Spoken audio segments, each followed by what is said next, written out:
ये जिस तरह की घटना इन लोगों के साथ हुई और इनकी रोजी रोटी को छीन लिया गया, तो सर आप भी यहाँ पे समर्थन देने के लिए आए हैं, क्या कहें? देखो, हमारे दुकानदार जो भाई हैं इनके साथ जो घटना हुई है और पूरे क्षेत्र में ये जो सबको इस बात करनी है कि जो मतलब 25-30 लोग अपने परिवार को इसके माध्यम से चला रहे थे और अचानक उनको जो ना बगैर नोटिस दिए बगैर समय दिए रातों रात इस प्रकार से जो उनकी दुकानों को जोड़ा गया, ये इसलिए सरकार की और प्रशासन की जितना ही जो है ना निंदा की जाए उतनी नहीं करते। जिस टाइम जो है माने कि नेता भी जोर जोर से यहाँ पर आवाज़ें लगा रहे थे कि आप ये रोक दो, ये रोक दो, जब इतनी कुछ थी तो ये सारी दुकानें हटनी नहीं चाहिए। एक आवाज़ में अब सीएम साहब तक वो आवाज़ जाती है, पीएम इनके पास है, तो ये इस तरह के हालात हम नहीं देख सकते थे ताकि लोगों को नुकसान होने से बचाया जा सके। ये वो खास बात है कि कमज़ोर नेतृत्व, चाहे विपक्ष का नेता हो चाहे विपक्ष का नेता, कमज़ोर नेतृत्व तो सब आ जाते हैं। जहाँ का नेतृत्व कमज़ोर होता है वो अफसरशाही हमेशा हैवी होता है। उसी प्रकार की जो घटना देखने को मिलती है। ये हमारे जो यहाँ के जो लंबे वक्त से कमज़ोर लगते हैं, चाहे उनकी सरकार हो, लेकिन आप लोगों ने जो इसमें ऐसा लगा नहीं कि सरकार में कोई पावर है, क्योंकि ये इतना कोई गंभीर मामला नहीं है कि यहाँ कोई 300 मर्डर का केस हो गया, कोई पुलिस इसको गिरफ्तार करने आ रही है। जो विशेष रूप से जिनकी रसीदें कटी हुई है तो नगर पालिका में जो किराया जिनका चला हुआ था, और दूसरी बात ये कि जिनका कोर्ट में केस चला हुआ है इस पर अभी कोई फैसला नहीं हुआ था, तो उन पर इस प्रकार की कार्रवाई नहीं होनी चाहिए। ये सिर्फ इस कारण हुआ है कि हमारे जनप्रतिनिधि जो है ना वो कमज़ोर हैं और जो यहाँ के जो प्रशासनिक जो अधिकारी हैं वो उनकी कुछ नहीं मानते और न उनको कुछ समझते हैं।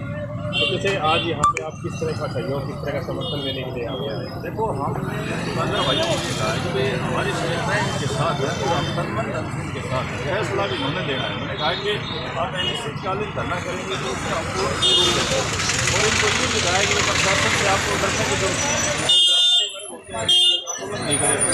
तो ये इस बात से जाते हैं कि और तुरंत को हटाते हैं। हमने ये कहा कि अगर अनिश्चितकालीन धरना करना चाहें तो हम खुद बैठ कर यहाँ टेंट लगाएं और किसी भी व्यापारी को प्रशासन अगर कोई कार्रवाई नहीं करेगा तो हम लेंगे और उसके बदले में जो है ना हम लेकिन हमारे जो ये व्यापारी है उनसे किसी प्रकार क्या करना है। अभी इन्होंने क्या फैसला लिया है?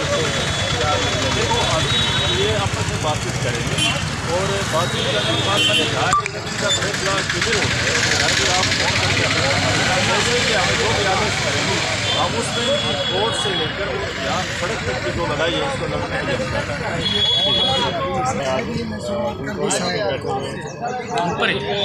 मंदस बना हुआ है कि क्या करें क्या ना करें। आप समर्थन देने के लिए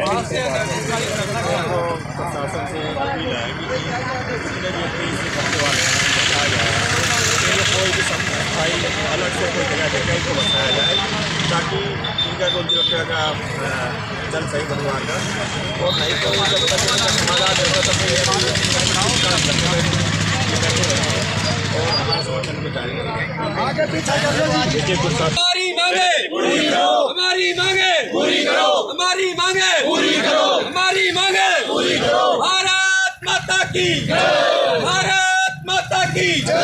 वंदे मातरम, वंदे मातरम, वंदे मातरम। हमारी मांगे पूरी करो, हमारी मांगे पूरी करो, हमारी मांगे पूरी करो, हमारी मांगे पूरी करो। भारत माता की जय, भारत माता की जय। वंदे मातरम, वंदे मातरम। दुकानदार भाई है यहाँ पे, काफ़ी दुकानदार भाई हैं जिसकी दुकानें तोड़ी गई। और भाई साहब बताइए, जैसे आपको 2 दिन से अधिक क्या निर्णय लिया है, किस तरह का आगे के लिए जिस तरीके से आप लोग हमारा सहयोग कर रहे हैं, सबसे पहले मैं आपका तहे दिल से धन्यवाद करना चाहता हूँ। इस दुख की घड़ी में आप हमारे साथ बिल्कुल खड़े हैं और हमारे से तो मुँह से जबान भी नहीं निकल पा रही है कि हमारी स्थिति ऐसी है फिलहाल कि हमारा दिमाग और सब कुछ हमारा खत्म हो गया, उजड़ गया। तो अब हमारा आगे का निर्णय यही है कि हम अनिश्चितकालीन धरना शुरू कर रहे हैं। आज से शुरू हो गया हमारा धरना और अब जब तक सरकार सुने, जब तक प्रशासन सरकार हमारी नहीं सुनेगा तब तक ये अनिश्चितकालीन धरना जारी रहेगा। अच्छा। और उसके बाद भी आगे की हमें किस तरीके से और रूपरेखा बनेगी वो हम विचार करते और फिर बताएंगे। जैसे आज बाज़ार बंद होना था और इसे बताया गया था कि काफ़ी सामाजिक संगठन आपके साथ आने थे, काफ़ी वकीलों ने भी आपको समर्थन दिया था, तो वो पोस्टपोन कैसे हुआ? वो सर ऐसा है कि हम सब्जी मंडी प्रधान सुरक्षित भैया के पास गए थे, तो उन्होंने हमें आश्वासन दिया सरकार की तरफ से, प्रशासन की तरफ से, सरकार की तरफ से और हमारे जो पूर्व शिक्षा मंत्री है उनकी तरफ से, सभी की तरफ से हमें यह आश्वासन दिया गया कि अब आपकी सरकार सुनेगी 2 से 3 दिन में। और 2 से 3 दिन में उन्होंने समय मांगा, हमें उन पर उम्मीद है, हमें उनसे उम्मीद है वो हमारी उम्मीद को पूरा उतरेंगे, इसलिए हमें 2-3 दिन आगे सरकार है। और आगे हम जो ये महेंद्रगढ़ बंद का जो आह्वान है उसको हमने पोस्टपोन किया, आगे किया है। अब हमें आगे कब रखना है वो आगे हम सभी ट्रेड यूनियनों से मिलकर बैठ के तय करें। सर मैं एक बात और आपसे जानना चाहूँगा कि ये आपकी दुकानें काफ़ी सालों से यहाँ पर मतलब अस्थायी थी वो तो बात की बात है, लेकिन ये काफ़ी सालों से आपकी दुकानें थी, क्योंकि अगर देखा जाए तो हमारी सरकार की बात करें, मुख्यमंत्री की बात करें कि बताया जा रहा है कि 12 साल से अगर यहाँ पे दुकानें या कोई कब्जा होता है तो वो स्थायी रूप से उनकी हो जाती है, तो उसके लिए भी उनको प्रावधान निकालना चाहिए था। या फिर SDM साहब ने एक शाम को रात को उसी टाइम बयान दिया था कि यहाँ से ना करके कहीं दूसरी जगह आपको दुकानें दे दी जाएंगी, तो सर उस पर क्या रहा? सर जी हमें किसी प्रकार का कोई नोटिस नहीं दिया गया। सबसे बड़ी गलती ये है कि हमें कोई नोटिस नहीं दिया गया कि आपको 2 दिन का, 4 दिन का, 5 दिन का समय दिया जाता है, सबसे बड़ी गलती है।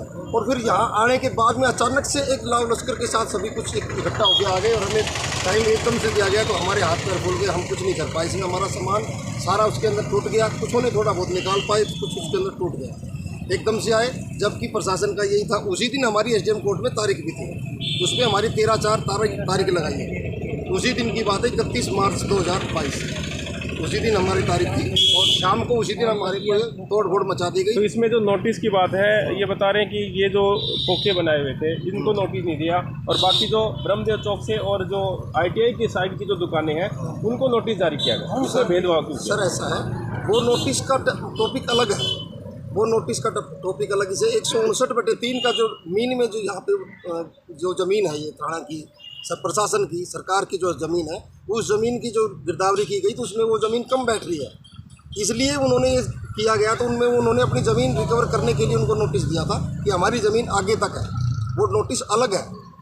दुकानें हटाने का कोई नोटिस नहीं है, वो हमारा, हमें कोई नोटिस नहीं दिया गया, वो नोटिस का टॉपिक अलग है। अब क्या चाहते हैं आप सरकार से? किस सर हम तो यही चाहते हैं कि हम उजड़ गए, हमें बर्बाद कर दिया, हमने तो सब कुछ लूट गया जी हमारा। हमें शहर के अंदर कोई भी नियम हो तो वो सभी के लिए एक समान हो, और हमें कहीं पर भी बसाया जाए या यहाँ पे बैठाया जाए, प्रशासन हमारे साथ एक उचित व्यवस्था करे। हमारे बच्चों का खाने पीने की सभी व्यवस्थाएं गड़बड़ा गई है और हम रोड पे आ गए हैं। सरकार से ये उम्मीद है कि कोई 40 साल से बैठा है, कोई 35 साल से बैठा है, सभी के पास तहबाजारी की पर्चियाँ हैं। कमेटी ने 15-15 हज़ार हमसे नाम तब्दील के पैसे लिए हैं, और बिजली विभाग ने हमसे मीटर लगवाने की सारी सिक्योरिटी हमारी जमा है। अगर हम वैध नहीं थे तो हमें बैठाया तो किसी सरकार नहीं है, किसी कमेटी नहीं है, हम अपनी मर्जी से तो घर से उठ के यहाँ आके बैठे नहीं, हमें तो बैठाया भी गया, हमसे 15,000 सिक्योरिटी चार्ज भी लिए गए हैं। हमारे लड़के के कनेक्शन थे वो भी, वहाँ पर भी हमारी सिक्योरिटी जमा है, सभी जगह हमसे कनेक्शन, सभी चीज़ों में पैसे हमारे जमा है। और हमारे पास में एक रेंट की पर्ची थी, उसका हमारा अप्रैल तक का किराया जमा है। उसको जयपुर रहती है, लेडीज़ बीमार है, उसके पति का स्वर्गवास हो गया था, उसकी दुकान को पीछे से तोड़ दिया गया, जबकि वो जयपुर दिखाने के लिए गई थी, उसकी तोड़ दिया गया, उसका सामान सब कुछ रह गया उसके अंदर। इतनी भारी त्रासदी हमने कभी नहीं देखी जिस तरीके से देखी है हमने। बहुत भारी तरीके से यहाँ पे तांडव मचा है और इतनी बुरी तरीके से यहाँ पे हाहाकार मचा रात के समय, और सारा सोशल मीडिया पे एक्टिव है, सभी ने देखा भी है, सभी ने सुना भी है। और जितना बुरा हाल यहाँ पे हुआ है उतना शायद ही कभी ज़िंदगी में हमने कभी देखा होगा। ठीक है भाई साहब, इनसे समर्थन देने के लिए आए हैं। जिस तरह से इन दुकानदारों के साथ जो जाती हुई है, जो इनको रोजी रोटी से बेघर कर दिया, तो इसके लिए जैसे क्या किस तरह का आपको समर्थन देना चाहिए? देखिए किशन चंद जी, मुझे बड़ा खेद है कि हमारे महेंद्रगढ़ में इस तरीके से व्यापार भाइयों के साथ एक दुराचार हुआ है। मैं इसको दुराचार बोलूँगा, क्योंकि ना तो आपको कोई सूचित की सूचना, ना कोई आपको नोटिफिकेशन, और एट द स्पॉट आपको एकदम से उजाड़ा गया। और कहाँ कई लोगों भ्रम फैला रहे हैं क्षेत्र में और समाज के अंदर कि अनलीगल तरीके से थे। मैं अनलीगल कैसे मान लूँ भाई? आपने तो यहाँ इनको परमिशन दी थी दुकान बनाने के लिए, आपने यहाँ मीटर का बिल लगाने का परमिशन दिया था, आपने नलका लगाने का दिया, और आप बाकायदा बार बार आप रेवेन्यू डिपार्टमेंट की बात करें तो आप इनसे कलेक्शन कर रहे हैं, कमाई कर रहे थे। और इतना सब होने के बावजूद आपने इनको एकदम से उजाड़ दिया, ये सरासर गलत है। अब इसी के बदले में मैं पैरेलल बात आपसे करना चाहता हूँ कि हमारे पुराने समय में एक बार जब इसी तरीके की खोखे की मार्केट थी, जब पुराना बस स्टैंड कहते हैं, पुराने लोगों को पता है, मालूम है, जैसे ये कम्प्लेक्स बनाया गया था, उन सभी खोखों वालों से मंत्रणा हुई थी, चर्चा हुई थी और उनको सभी खोखे वालों को दुकान मुहैया कराई गई थी। इसी तरीके से जिसने ब्रह्मदेव चौक पे कुछ बदमाशी शरारती तत्वों की वजह से 6 दुकानें तोड़ी गई, उन 6 दुकानों को भी वापस वहाँ पक्की बना कर दिया गया। आज इस तरीके से 29 दुकानों का ये एक जनाजा निकाला गया है। हम सरकार से, प्रशासन से ये मांग करते हैं पुरजोर कि इन सभी दुकानदारों को नगर पालिका की जगह मार्केट के अंदर कहीं भी व्यवस्था पक्की बना कर दी जाए, अन्यथा हम आर पार लड़ने के लिए तैयार हैं। और मैं कई उन नेताओं को भी कहना चाहता हूं, अरे भले आदमियों, आप तो डराना चाहते हैं इस जनता को, आप इनका खून पी रहे हैं 45 साल से। और जब जनता इस तरीके से आक्रोश में आती है, जिस तरीके से आज बाजार का बंद का आयोजन और एक आदेश जारी हुआ था, आप वो पूरी तरीके से इस राजनीतिक भेंट चढ़ा दिया गया। मैं उनसे भी कहना चाहता हूँ, उन पिठुओं से भी, आप व्यापारी भाइयों के साथ आना चाहिए था आपको। और जिस तरीके से राजनीतिक नौटंकी की जा रही है, ये सरासर गलत है। ये हम सब लोग के लिए, क्षेत्र के लिए हमारी बेइज्जती है, हमारे यहाँ नाक काटने का काम किया जा रहा है। मैं उनको समय रहते ये सचेत करना चाहता हूँ। पहली बात तो तुम्हारा यहाँ से कुछ समय के लिए मैं अगर बात करूँ कि तुम्हारा यहाँ से जनाजा निकलने वाला है, आप लोगों को एहसास हो चुका है, लेकिन आप पब्लिक को अब डरा धमका कर इस तरीके से उनको फिर से वापसी करना चाहते हैं अपनी राजनीति में। आप मर चुके हैं यहाँ की राजनीति से, आप कहीं दूसरी व्यवस्था बना लें अपनी, क्योंकि आपके कारनामे हर रोज यहाँ पर निकल रहे हैं। आपने विकास तो कराया नहीं, आप यहाँ पे बेरोजगारी और जिस तरीके से व्यापारियों का शोषण कर रहे हैं, उससे आपकी साफ नीयत में दिखाई दे रही है। और मैं उन प्रशासनिक अधिकारियों को कहना चाहता हूँ कि आप कुछ लोगों की कठपुतली बने हुए हैं, आपके भी चिट्ठे निकाल रहे हैं हम, आप निश्चिंत रहे।